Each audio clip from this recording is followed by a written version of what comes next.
بسم اللہ الرحمن الرحیم۔ کتاب قصص القرآن حصہ اول، پارٹ نمبر 37،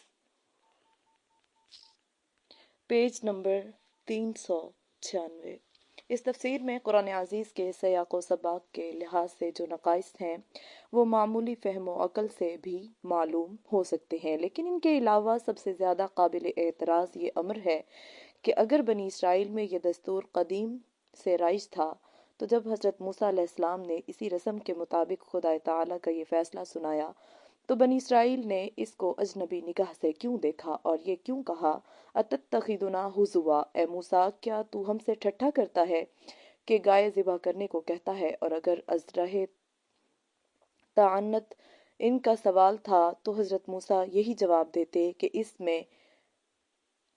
حیرت و تعجب کا کون سا موقع ہے جبکہ تم خود جانتے ہو کہ قضیہ کے فیصلہ کا یہ پرانا طریقہ ہے۔ اس سلسلہ میں گائے حاصل کرنے سے متعلق کتب تفاسیر میں عجیب و غریب قصے مذکور ہیں، مگر حقیقت یہ ہے کہ وہ تمام قصص اسرائیلیات سے منقول ہیں، یعنی یہ وہ قصے ہیں جو یہود کی نقل و روایت سے شہرت پا گئے اور تفسیروں میں بھی درج کر دیے گئے ہیں، مگر محققین نے ان کو چھان کر تفسیر قرآن سے بالکل جدا کر دیا ہے۔ چنانچہ حافظ عماد الدین ابن کثیر جیسے جلیل قدر مفسر نے ان قصص کے متعلق یہ فیصلہ دیا ہے، اور یہ سلسلہ بیانات جو عبیدہ ابو العالیہ اور سدئی اور دوسروں سے مروی ہے، ان سب کے آپس میں اختلاف ہے، اور صاف بات یہ ہے کہ یہ بنی اسرائیل کی کتابوں سے ماخوذ ہیں، اور اگرچہ ان کا نقل کرنا درجہ جواز میں آ سکتا ہے، مگر ہم نے نہ ان کی تصدیق کی ہے اور نہ تکذیب، اور اسی بنا پر ان روایات پر قطعاً کوئی اعتبار نہیں کیا جا سکتا مگر وہ روایات جو ہمارے نزدیک قرآن و حدیث کی روشنی میں حق ہوں۔ واللہ اعلم۔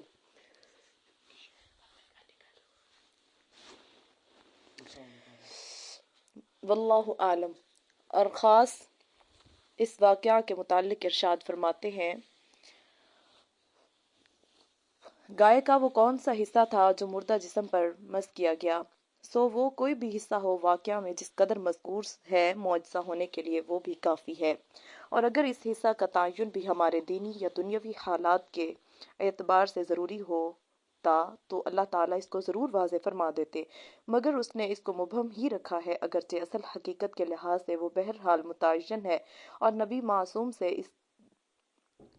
معصوم سے بھی اس کے تعین کے متعلق کوئی صحیح روایت ثابت نہیں ہے، لہٰذا ہمارے لیے بھی یہی مناسب ہے کہ ہم بھی اس کو اسی طرح مبہم رہنے دیں جس طرح اللہ تعالیٰ نے اس کو مبہم رکھا۔ البدایہ والنہایہ، جلد اول، صفحہ 112۔ علاوہ ازیں مسلم کی حدیث میں صرف اسی قدر مذکور ہے کہ اگر بنی اسرائیل حضرت موسیٰ علیہ السلام سے رد و کد نہ کرتے تو گائے کے معاملے میں ان پر پابندیاں عائد نہ ہوتیں، پس اگر اس معاملہ سے متعلق اور تفاصیل بھی ہوتیں تو نبی معصوم بھی ذکر ضرور فرماتے۔ غرض یہ واقعہ حق تعالیٰ کی نشانیوں میں سے ایک عظیم الشان نشانی ہے، البتہ قرآن عزیز نے جو تفصیل بیان کی ہے صرف اسی قدر قابل تسلیم ہے، باقی سب قصص و حکایات ہیں، لا طائل داستانیں۔ حضرت موسیٰ علیہ السلام کے معجزات سے متعلق ان مباحث کا خطاب انہی مفسرین کے ساتھ ہے جو اصولاً معجزات انبیاء کے تو قائل ہیں، مگر ان مقامات میں تعویل کی گنجائش سمجھ کر ایسی تعویلات کرتے ہیں جن کی بدولت یہ واقعات معجزہ کی حد سے باہر ہو جائے۔ باقی جو ملاحدہ اسلام کے مسلمہ عقیدہ معجزہ کے ہی قائل نہیں ہیں اور اس لیے قرآن عزیز کے ایسے تمام واقعات کو باطل تعویلات کی نظر کر دینا ہی ضروری سمجھتے ہیں، تو ان کے لیے سب سے پہلے نفس معجزہ کے امکان پر گفتگو ہونا چاہیے۔ بہرحال اللہ تعالیٰ نے اس کے بعد ارشاد فرمایا ہے کہ ان عظیم الشان آیات اللہ کے مشاہدہ اور ان پر خدا تعالیٰ کے بے غایت فضل و کرم کے باوجود ان بدبختوں پر کوئی اثر نہ ہوا اور یہ اسی طرح کجروی اور زیغ پر قائم رہے۔ قبول حق کے لیے ان کے دل پتھر کی طرح سخت ہو گئے، بلکہ پہم، تمرد و سرکشی نے ان کی نیک استعداد کو فنا کر کے پتھر سے بھی زیادہ سخت بنا دیا، اس لیے کہ پتھر میں سخت ہوتے ہوئے بھی اس سے مخلوق خدا کو بہت سے فائدے ہیں، مگر ان کی زندگی کا تو بجز خسارہ اور نقصان کے اور کچھ حاصل نہیں رہا۔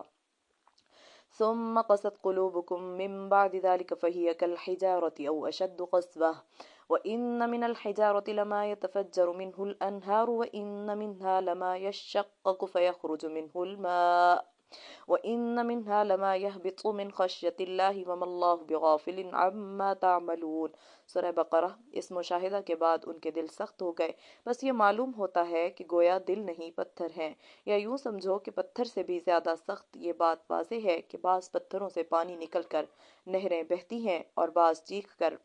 پھلتے ہیں تو ان سے صوت جاری ہو جاتے ہیں، اور بعض خدا کے خوف سے بھونچال وغیرہ حالتوں میں نیچے لڑھک آتے ہیں، اور اللہ تعالیٰ تمہارے کرتوتوں سے غافل نہیں ہے۔ مطلب یہ ہے کہ بنی اسرائیل کے قلوب کی سختی اور قبول حق میں بے اصلی کا یہ عالم ہے کہ اگر محاورہ اور بول چال کے مطابق یوں کہہ دیا جائے کہ ان کا دل پتھر کا ٹکڑا بن گیا ہے، تب بھی ان کی شدت و صلابت کی صحیح تصویر سامنے نہیں آ سکتی، اس لیے کہ پتھر اگرچہ سخت ہے مگر ناکارہ نہیں ہے۔ کیا تم نے پہاڑوں کا مشاہدہ نہیں کیا اور نہیں دیکھا کہ انہی سخت پتھروں سے ندیاں دریا بہہ رہے ہیں، اور کہیں انہی سے شیریں اور خنک پانی کے صوت جاری ہیں؟ اگر بھونچال آ جائے یا خدا کی مشیت کا کوئی اور فیصلہ ہو جائے تو پہاڑوں کی یہی دیو پیکر